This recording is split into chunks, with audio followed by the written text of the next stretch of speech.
تعلیم سنتے جائیے۔ بسم اللہ الرحمن الرحیم۔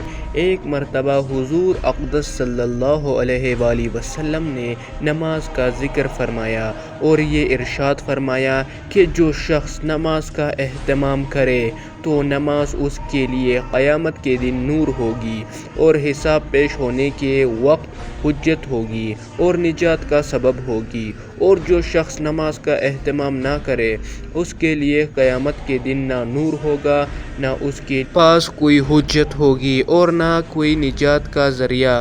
اس کا حشر فرعون، حامان اور ابی بن خلف کے ساتھ ہوگا۔ فائدہ: فرعون کو تو ہر شخص جانتا ہے کہ کس درجے کا کافر تھا، حتیٰ کہ خداوی کا دعویٰ کیا تھا، اور حامان اس کے وزیر کا نام ہے، اور ابی بن خلف مکہ کے مشرکین میں سب سے بڑا سخت دشمن اسلام تھا۔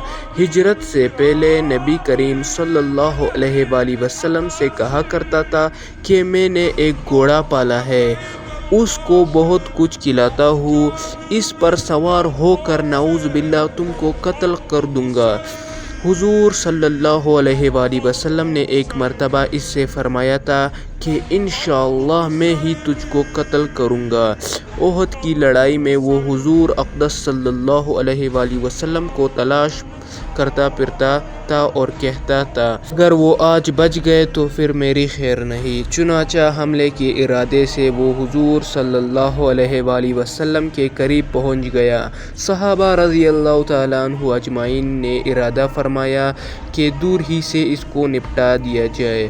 حضور صلی اللہ علیہ وآلہ وسلم نے ارشاد فرمایا کہ آنے دو۔ جب وہ قریب ہوا تو حضور صلی اللہ علیہ وآلہ وسلم نے ایک صحابی رضی اللہ تعالیٰ عنہ کے برچہ لے کر اس کے مارا، جو کہ اس کی گردن پر لگا اور ہلکا سا خراش اس کے گردن پر آ گیا، مگر اس کی وجہ سے گھوڑے سے لٹکتا ہوا گرا اور کئی بار گرا اور بھاگتا ہوا اپنی لشکر میں پہنچ گیا اور چلاتا تھا کہ خدا کی قسم مجھے محمد صلی اللہ علیہ وآلہ وسلم نے قتل کر دیا۔ کفار نے اس کو اطمینان دیا کہ معمولی سا خراش ہے، کوئی فکر کی بات نہیں، مگر وہ کہتا تھا کہ محمد صلی اللہ علیہ وآلہ وسلم نے مکہ میں کہا تھا کہ میں تجھ کو قتل کر دوں گا، خدا کی قسم اگر وہ مجھ پر تھوک بھی دیتے تو میں مر جاتا۔ لکھتے ہیں کہ اس کے چلانے کی آواز ایسی ہو گئی جیسا کہ بیل کی ہوتی ہے۔ ابو سفیان نے جو اس لڑائی میں بڑے زوروں پر تھا، اس کو شرم دلائی کہ اس ذرا سی خراش سے اتنا چلاتا ہے۔ اس نے کہا تجھے خبر بھی ہے کہ یہ کس کی مار ہے؟ یہ محمد صلی اللہ علیہ وآلہ وسلم کی مار ہے۔ مجھے اس سے جس قدر تکلیف ہو رہی ہے، لات اور عزیہ دو مشہور بتوں کے نام ہے، کہ اس کی قسم اگر یہ تکلیف حجاز والوں کو تقسیم کر دی جائے تو سب ہلاک ہو جائیں گے۔ محمد صلی اللہ علیہ وآلہ وسلم نے مجھ سے مکہ میں کہا تھا کہ میں تجھ کو قتل کروں گا۔ میں نے اسی وقت سمجھ لیا تھا کہ میں ان کے ہاتھ سے ہی مارا جاؤں گا، میں ان سے چھوٹ نہیں سکتا، اگر وہ اس کہنے کے بعد مجھ پر تھوک بھی دیتے تو میں اس سے بھی مر جاتا۔ چنانچہ مکہ مکرمہ پہنچنے سے ایک دن پہلے راستے ہی میں مر گیا۔ ہم مسلمانوں کے لیے نہایت غیرت اور عبرت کا مقام ہے کہ ایک کافر، پکے کافر اور سخت دشمن کو حضور صلی اللہ علیہ وآلہ وسلم کے ارشاد کا سچا ہونے کا اس قدر یقین تھا کہ اس کو اپنے مارے جانے میں ذرا بھی تردد یا شک نہ تھا، لیکن ہم لوگ حضور صلی اللہ علیہ وآلہ وسلم کو نبی ماننے کے باوجود، حضور صلی اللہ علیہ وآلہ وسلم کو سچا ماننے کے باوجود، حضور صلی اللہ علیہ وآلہ وسلم کے ارشادات کو یقینی کہنے کے باوجود، حضور صلی اللہ علیہ وآلہ وسلم کے ساتھ محبت کے دعوے کے باوجود، حضور صلی اللہ علیہ وآلہ وسلم کے امتی ہونے پر فخر کے باوجود کتنے ارشادات پر عمل کرتے ہیں، اور جن چیزوں میں حضور صلی اللہ علیہ وآلہ وسلم نے عذاب بتائے ہیں ان سے کتنا ہم ڈرتے ہیں، کتنا کانپتے ہیں۔ یہ ہر شخص کے اپنے ہی گریبان میں منہ ڈال کر دیکھنے کی بات ہے، کوئی دوسرا کسی کے متعلق کیا کہہ سکتا ہے۔ ابن حجر رحمۃ اللہ علیہ نے کتاب المزجر میں قارون کا بھی فرعون وغیرہ کے ساتھ ذکر کیا ہے اور لکھا ہے کہ ان کے ساتھ حشر ہونے کی یہ وجہ ہے کہ اکثر انہی وجوہ سے نماز میں سستی ہوتی ہے جو ان لوگوں میں پائی جاتی تھی۔ پس اگر اس کی وجہ مال و دولت کی کثرت ہے تو قارون کے ساتھ حشر ہوگا، اور اگر حکومت و سلطنت ہے تو فرعون کے ساتھ حشر ہوگا، اور وزارت یا ملازمت یا محاسبت ہے تو حمان کے ساتھ، اور تجارت ہے تو ابی بن خلف کے ساتھ حشر ہوگا۔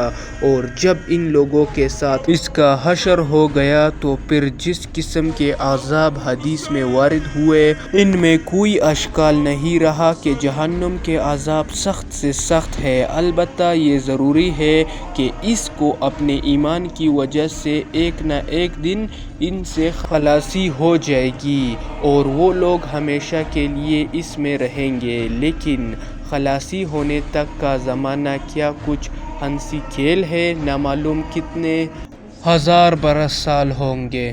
5 وقت اہتمام کے ساتھ نماز پڑھنے والے کو اللہ جل شانہ 5 انعامات دیتے ہیں، ایک اس دنیا میں، 4 اس دنیا میں۔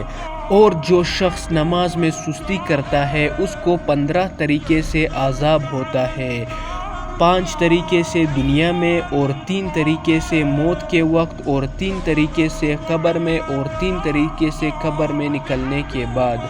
قبر میں کون سے ہوتے ہیں، دنیا میں کون سے ہوتے ہیں، قبر میں نکلنے کے بعد یعنی آخرت میں کون سے ہوتے ہیں، یہ سب ہم لوگ انشاءاللہ تعالی اگر زندگی رہی کل کی ویڈیو میں لازمی دیکھیں گے۔ آپ سب حضرات ضرور دیکھیں، انشاءاللہ تعالی بہت کمائی ہوگی، بہت فائدہ ہوگا، بہت زندگی بدل جائے گی کہ انسان کو مثلاً پتہ چلے ہمارے اللہ کے ساتھ کتنی دوری ہے۔ میرا چینل اسی ہی کے لیے ہے کہ ہم تعلیم جو ہے نا ایجوکیشن سسٹم اسلامک ایجوکیشن کے لحاظ سے ہے، اس سے ہمیں پتہ چلتا ہے ہمارے اور اللہ کے بیچ میں کتنی دوری ہے۔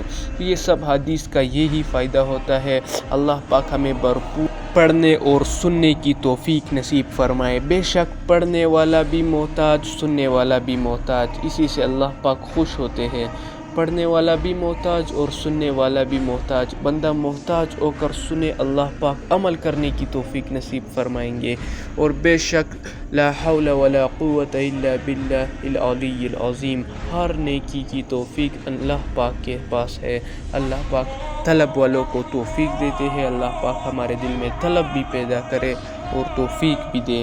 تو اسی طرح یہ ہمارے پاس ہے کتاب فضائل اعمال، مضمون فضائل نماز، صفحہ نمبر 31، حدیث نمبر 6۔ کل کی ویڈیو انشاءاللہ تعالی بھی اسی وقت اپلوڈ ہوگی، بہت انٹرسٹنگ ہوگی انشاءاللہ تعالی۔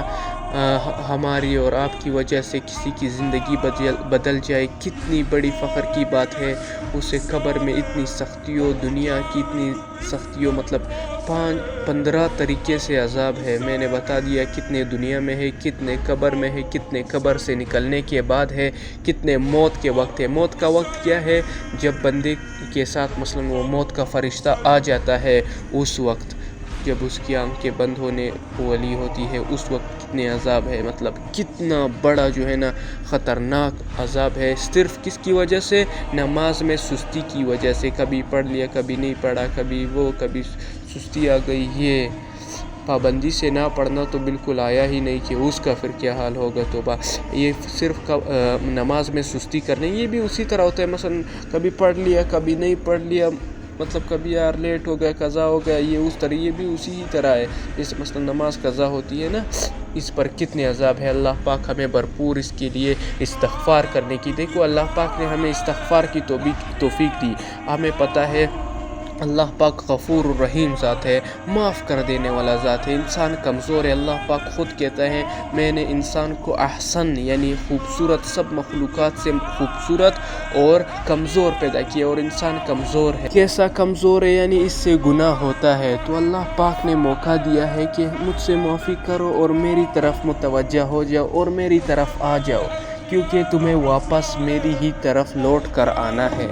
کیا عذابات ہوں گے کل کی ویڈیو میں ہاں انشاءاللہ تعالی ضرور انشاءاللہ تعالی دعا بھی اللہ پاک سے کرے کہ اللہ پاک سننے کی توفیق نصیب فرمائے، کیونکہ یہ اس طرح نہیں ہے، یہ حدیث ہے، یہ سننا بھی بہت بڑا افضل عبادت ہے، کیا پتہ اس سے زندگی ہی بدل جائے۔ تو بس اللہ پاک سننے کی توفیق نصیب فرمائے، پہلے سننے کی توفیق، کیونکہ طلب والوں کو میں نے کیا بولا، توفیق کس کو ملتی ہے؟ طلب والوں کی، بندہ طلب سے سنے گا، عاجزی سے سنے گا تو اللہ پاک توفیق بھی دیں گے۔ ویڈیو ختم کرنے لگا ہوں، سبحان ربک رب العزت عما یصفون وسلام علی المرسلین والحمد للہ رب العالمین، جزاک اللہ خیر۔